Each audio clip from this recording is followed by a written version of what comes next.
তোমরা সবাই ওর কাণ্ডটা দেখো। ওকে আমি রেডি করে দিচ্ছি ওর ঠাম্মির সাথে ঘুরতে যাবে বলে।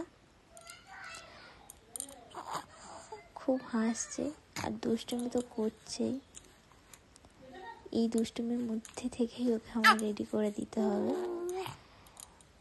আর তোমরা ভাবছো নিশ্চয়ই আর সবাইদের মতো কেন আমি hi guys, hi friend, hi বন্ধুরা এসব কেন বললাম না।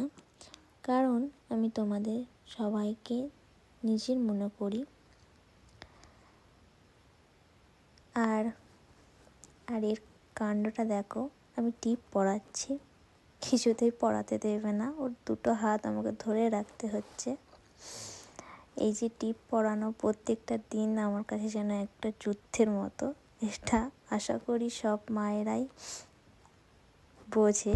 আর প্রথমবার ব্লগ বানালাম, কেমন হয়েছে তোমরা কমেন্টে প্লিজ জানিও।